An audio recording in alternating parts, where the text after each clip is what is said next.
নমস্কাৰ, আজি আমি ডিসকাস কৰিম relation between radian and degree measure.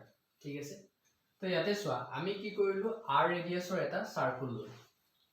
এতিয়া আগতে আমি কি পাইছিলো যে আগতে আমি কি ডিসকাস কৰিছিলো যে সাৰ্কুলটোৰ চেণ্টাৰত কিমান ৰেডিয়ানৰ এংগল এটা ক্ৰিয়েট হৈ থাকে। তো তাক চাবৰ কাৰণে আমি দুটা প্ৰচেছ আছিল আমাৰ ওচৰত। আমি কি কৰিছিলো যেতিয়া সাৰ্কুলটোত ৰেডিয়াছ আৰু আৰ্ক লেন্থ দুইটা ইকুৱেল হৈ থাকে তেতিয়া ৰেডিয়াছ আৰু আৰ্ক লেন্থৰ সহায়ত সাৰ্কুলটোৰ চেণ্টাৰত কিমান যিটো এংগল ক্ৰিয়েট হয় সেই এংগলটোক আমি 1 ৰেডিয়ানৰ এংগল বুলি কৈছিলো। যেতিয়া কি হৈছিলে যে সাৰ্কুলটোৰ ৰেডিয়াছ আৰু আৰ্ক লেন্থ দুইটা যদি ইকুৱেল হৈ থাকে তেতিয়া সাৰ্কুলটোৰ চেণ্টাৰত 1 ৰেডিয়ানৰ এংগল এটা ক্ৰিয়েট হয় বুলি আমি পাইছিলো। আৰু যদি সাৰ্কুলটোৰ ৰেডিয়াছ আৰু আৰ্ক লেন্থ দুইটা যদি বেলেগ বেলেগ হৈ থাকে তেতিয়া আমি এই চেণ্টাৰত কিমান ৰেডিয়ানৰ এংগল ক্ৰিয়েট হয় তাক চাবৰ কাৰণে থিটা ইকুৱেল টু l/r এটো ইউজ কৰিছিল, ফৰ্মুলাটো ইউজ কৰিছিল। এতিয়া এই ৰিলেশনটো চাবৰ কাৰণে relation between radian and degree মেজাৰটো চাবৰ কাৰণে আমি কি কৰিলো যে সাৰ্কুল এটা ললো, সাৰ্কুলটোত OA এডাল ৰেডিয়াছ ললো। এতিয়া OA ৰেডিয়াছডালক কি কৰিলো ইয়াক মই ৰোটেট কৰিলো, ৰোটেট কৰি কৰি কৰি কৰি তাক মই সেই আগৰ পজিশনলৈকে লৈ আহিলো। তাৰ মানে এটা কমপ্লিট ৰিভলিউশন ললো। ঠিক আছে, এতিয়া কমপ্লিট ৰিভলিউশন লোৱাৰ পাছত যদি মই চেক কৰিব লাগে যে এতিয়া এই সাৰ্কুলটোৰ চেণ্টাৰত কিমান ৰেডিয়ানৰ এংগল এটা ক্ৰিয়েট হয় তাক আমি কেনে ধৰণে চেক কৰিম।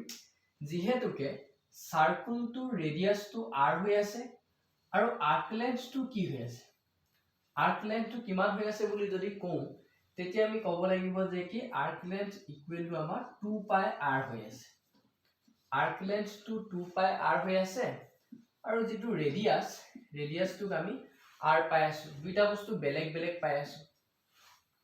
এতিয়া আৰ্ক লেন্থটো মই 2πr বুলি কিয় কলো, কাৰণ আমি এটা কমপ্লিট ৰিভলিউশন লৈছো।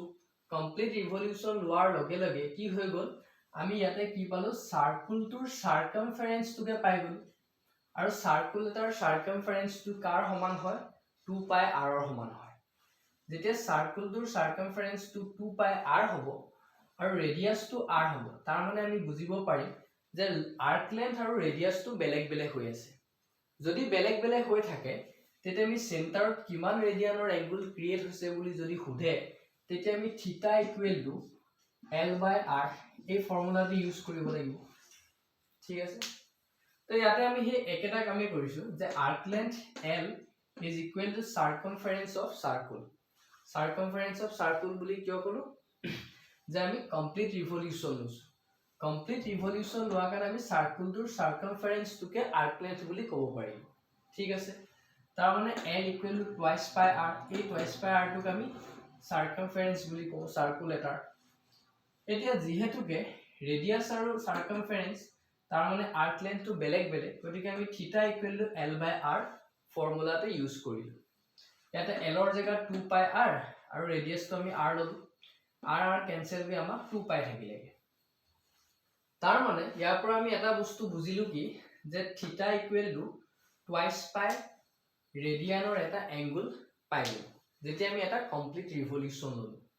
তাৰ মানে যেতিয়া আমি এটা কমপ্লিট ৰিভলিউশন ললো তেতিয়া মই টুৱাইচ পাই ৰেডিয়ানৰ এটা এংগল পালো সাৰ্কুলটোৰ চেণ্টাৰত।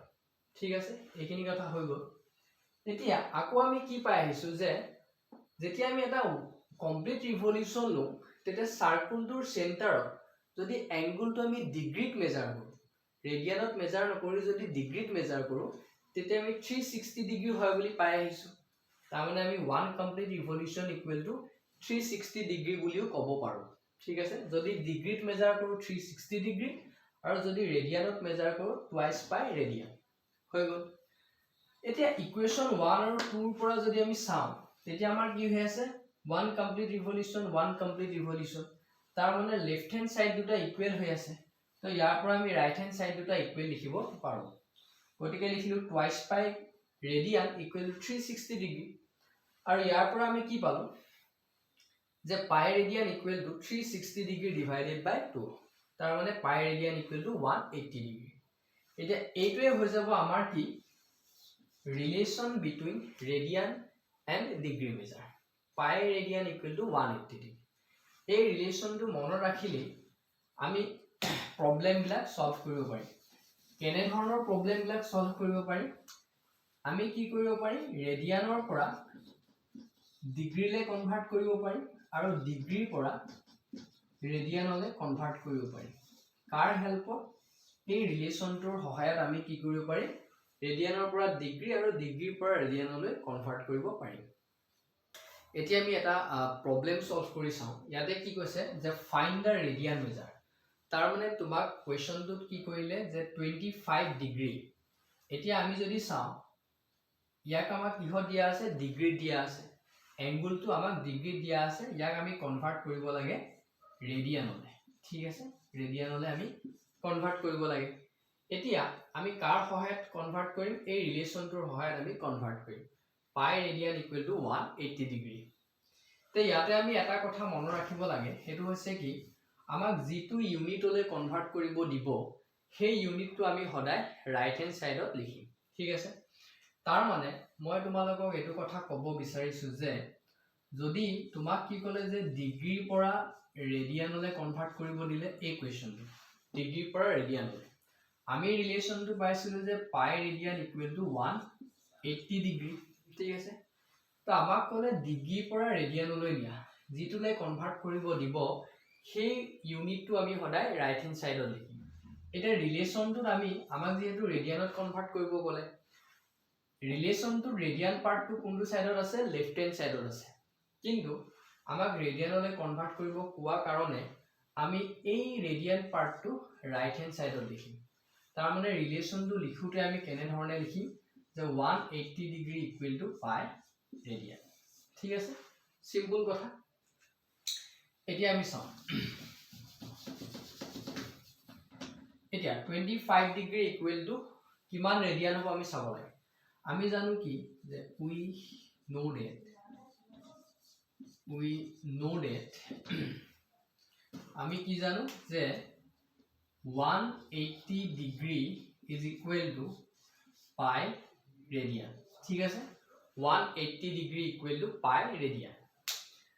আমি ইয়াত কি কৰিলো? উল্টাকে লিখিছো। যিটোলৈ কনভাৰ্ট কৰিব দিলে সেই পাৰ্টটো আমি ৰাইট হেণ্ড সাইডত লিখিম প্ৰত্যেকটো কুৱেশ্যনত। ঠিক আছে, এতিয়া ইয়াৰ পৰা আমাক কিমানটো উলিয়াবলৈ? 25 ডিগ্ৰী ইকুৱেল টু কিমান ৰেডিয়ান হয় উলিয়াবলৈ। তো সেই বস্তুটো উলিয়াব যাওঁতে আমি প্ৰথম উলিয়াব লাগিব যে 1 ডিগ্ৰী ইকুৱেল টু কিমান ৰেডিয়ান হয়।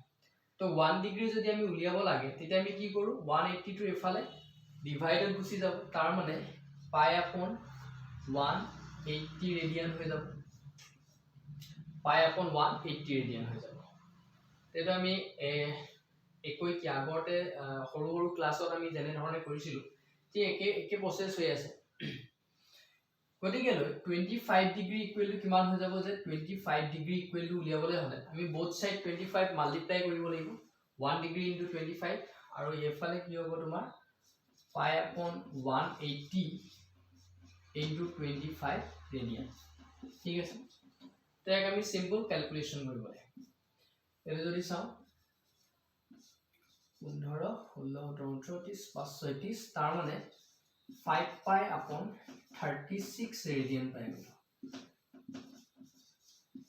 তাৰ মানে 25 ডিগ্ৰী ইকুৱেল টু 5 পাই আপন 36 ৰেডিয়ান। ঠিক আছে, তো এইটো একদম সিম্পল ধৰণৰ এটা প্ৰবলেম আছিল। তো ইয়াত আমি এইটো 3.1 এক্সাৰসাইজৰ প্ৰবলেম নম্বৰ 1 হয়। এতিয়া আমি নেক্সট কুৱেশ্যনটো এবাৰ ট্ৰাই কৰি চাওঁ। নেক্সট কুৱেশ্যনটো দিলে তোমালোকক -47 ডিগ্ৰী 30 মিনিট। ঠিক আছে, এতিয়া আগৰ প্ৰবলেমটোত কি আছিলে? আমাক অনলি ডিগ্ৰী দিয়া আছিল। এতিয়া আমাক কি কৰিলে? এই প্ৰবলেমটো ডিগ্ৰীও দিয়া আছে, মিনিটতো দিয়া আছে। তো এনেধৰণে দুটা ইউনিট যেতিয়া থাকিব লগতে তেতিয়া আমি কি কৰিব লাগিব? দুইটাকে ডিগ্ৰীলৈ কনভাৰ্ট কৰি ল'ব লাগিব। এইটোতো অলৰেডি ডিগ্ৰীত আছেই, 30 মিনিটটোক আমি ডিগ্ৰীত কনভাৰ্ট কৰি ল'ব লাগিব। ঠিক আছে, তো কেনেধৰণে কৰিম চাওঁ। ইয়াকো আমি ৰেডিয়ানলৈ কনভাৰ্ট কৰিব লাগে। তো ইয়াক আমি কি কৰিম চোৱা, ইয়াতে যিহেতু মাল্টিপ্লাই আছে আৰু ইয়াক আমি ক'লৈ কনভাৰ্ট কৰিব লাগিব? ডিগ্ৰীলৈ কনভাৰ্ট কৰিব লাগিব, যিহেতু এই পাৰ্টটো ডিগ্ৰীত আছে।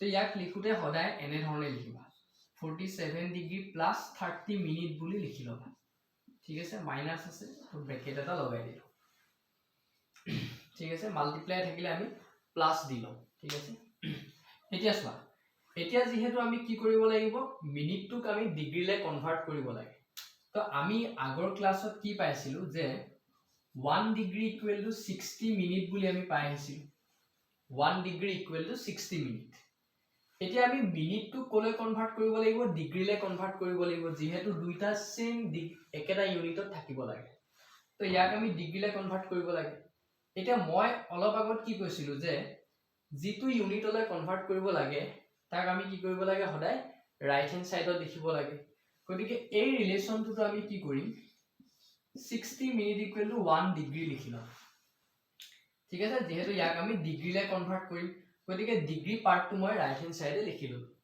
তো ইয়াৰ পৰা যদি সোৱা 1 মিনিট টু উলিয়াই লোৱা 1 মিনিট ইকুৱেল টু 1/60 ডিগ্ৰী হৈ যাব গতিকে লৈ 30 মিনিট ইকুৱেল টু কিমান হ'ব 1/60 into 30 ডিগ্ৰী হৈ যাব ইয়াতে 0 0 কেনসেল গল তাৰ মানে 1/2 ডিগ্ৰী ওলাই গল ঠিক আছে গতিকে লৈ ইয়াতে আমি কি লিখিব পাৰো -47 ডিগ্ৰী প্লাস 30 মিনিটটো আমি কি পাই গলুগে 30 মিনিট ইকুৱেল টু 1/2 ডিগ্ৰী পাই গলো তো ইয়াৰ জায়গাত আমি 1/2 ডিগ্ৰী লিখিব ওকে এতিয়া চোৱা মাইনাস ইয়াকে আমি কি কৰিব লাগে এলসিএম ললা 94 ডিগ্ৰী প্লাস 1 ডিগ্ৰী তাৰ মানে -95 ডিগ্ৰী ডিভাইডেড বাই 2 ঠিক আছে এতিয়া আমাৰ কি হৈ গল দুইটা এটা ইউনিটত কনভাৰ্ট হৈ আহিলে 95 ডিগ্ৰী ডিভাইডেড বাই 2 পাই গল 95/2 ডিগ্ৰী পাই গলো আমি 95/2 ডিগ্ৰী পাই গলো এতিয়া আমাক কোলে কনভাৰ্ট কৰিব দিছিলে ৰেডিয়ানলে ঠিক আছে তো ইয়াৰ পাছত আমি ৰেডিয়ানৰ কামখিনি কৰো তো এতিয়া চোৱা তো এখিনি মই এটো সাইডত কৰিছো এতিয়া আমি কি জানো পাই ৰেডিয়ান ইকুৱেল টু 180 ডিগ্ৰী এতিয়া আমি জিটোলে কনভাৰ্ট কৰিব দিব তাক আমি ৰাইট হ্যান্ড সাইডে লিখিম তাৰ মানে মই 180 ডিগ্ৰী ইকুৱেল টু পাই ৰেডিয়ান লিখি লব লাগিব যেহেতুকে 180 ডিগ্ৰী ইকুৱেল টু পাই ৰেডিয়ান তো ইয়াৰ পৰা 1 ডিগ্ৰী কিমান হ'ব উলিয়াই লোৱা পাই আপন 180 ৰেডিয়ান হৈ যাব গতিকে লৈ 95/2 ডিগ্ৰী মানে কিমান হ'ব -95/2 ডিগ্ৰী is equal to কিমান হৈ যাব পাই আপন 180 into 95/2 মাইনাস 2 ইয়াত দি দিলো ঠিক আছে ইমান তো এক আমি সিম্পল ক্যালকুলেট কৰিব লাগে 519 36 না মানে 19 পাই আপন 72 মাইনাস 2 আছে ইমান ৰেডিয়ান পাই গলো ঠিক আছে তো আমাৰ এটো কনভাৰ্ট হৈ গল 95 ডিগ্ৰী ডিভাইডেড বাই 2 তো আমাৰ এটো কি পাই গলকে -19 পাই বাই 72 ৰেডিয়ান ঠিক আছে তো আজিলৈ ইমানেই ধন্যবাদ